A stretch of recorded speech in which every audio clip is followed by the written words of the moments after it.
What's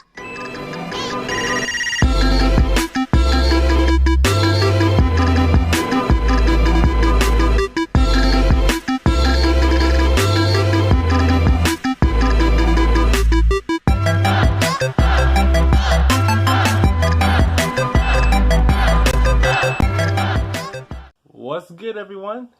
AMT64 here. Welcome back to another video. So I already know that 2014 has been 10 years, which is a decade. But that's not what I'm really going to talk about. In today's video, I'll be talking about Godzilla 2014. The Godzilla movie that started the Monsterverse in 10 years. Not only that, it's 10 years of the Monsterverse. And it's crazy. So, today is the 10th anniversary of Godzilla 2014, which started the Monsterverse. Yep. I have the DVD right over here. Look at it. See this, you guys?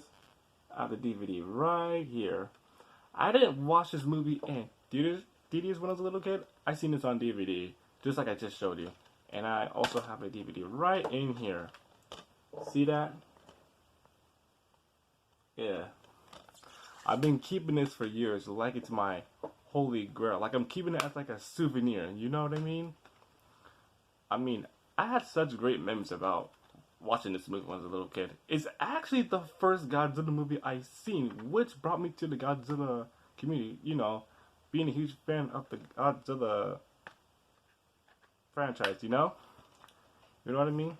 It's the first movie that brought me to Godzilla, you know, have a lot of interest in kaijus, giant monsters, you know what I mean? So the film Godzilla 2014 is all about Godzilla trying to fight against the invasive titans that are trying to take over the world, while humanity is filled with arrogance, thinking that humanity can control nature itself. So the human characters in the movie, they weren't too bad. They were actually pretty great though. For example, Zerazawa. I'm not talking about the one from the 1954 Godzilla movie. I'm talking about the one from the 2014 Godzilla film. Yeah, he said this one line, which is a good line. He said, "The arrogance of man thinking that nature is in our control, not the other way around." But after that line, he said, "Let them fight." That's a good line. That's good. That is a good line right there. It's actually my favorite lines from a Godzilla movie. It just sounds so impactful to it though. It's a good line. So the human characters in the movie weren't too bad though. So I give it to them. The human characters are quite great in the movie though. So Godzilla, I actually love the design of Godzilla though. He looks quite realistic though. I actually like the design of Godzilla in that movie though. It's actually one of my favorites. Until Godzilla had a different design back in 2019's King of the Monsters, Godzilla vs. Kong, and Godzilla Kong: The New Empire, which he has in an evolved form. So I actually love that design. And the antagonists of the movies, which are the Mutos, well, which stands for Massive Unidentified Terrestrial Organisms. The Mutos are the titans that are trying to take over the world, well, by eating more radiation. And then the female Muto, which is the giant Muto, are trying to lay eggs off the baby Mutos for them to hatch and take over the entire world. So Godzilla has to stop the Mutos from being so invasive to the world.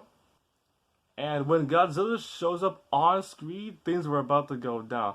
Like, for example, at the airport scenes, everyone was just screaming in fear when the Mutos showed up. But when Godzilla showed up, everyone was just silent. Everyone was so quiet when Godzilla just showed up. That's when things are about to go down. So, the fight scenes, well, the monster action, they were great. They were actually great, though. Like, for example, Godzilla fight against the Mutos in San Francisco, and where Godzilla gets jumped by the Mutos, which is crazy. But Godzilla fought back against the Mutos. And one of my favorite parts about that fight scene is where we get to see Godzilla use his atomic breath against one of the Mutos for the first time in that movie. It was crazy. The glow up was insane. It was so good. It doesn't look really powerful compared to the other atomic breaths that Godzilla uses in the movies, but that was good. That's a great way to see Godzilla use his atomic breath though. That was good. But not only that, there was a fatality in the end of the final scene where Godzilla uses the kiss of death. It was crazy. It was so brutal to watch though, but pretty epic at the same time. And after Godzilla killing off the Muto, he just does his victory roar. It was great.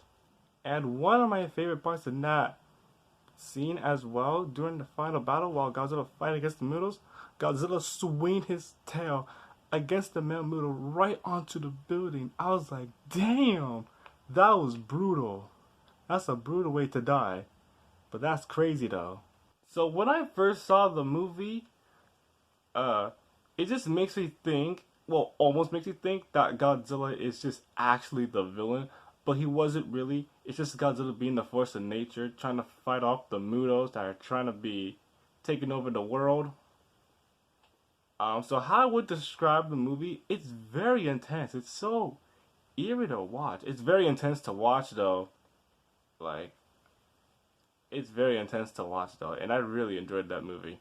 I actually love seeing that movie when it comes to monsters and human characters being a bit impactful.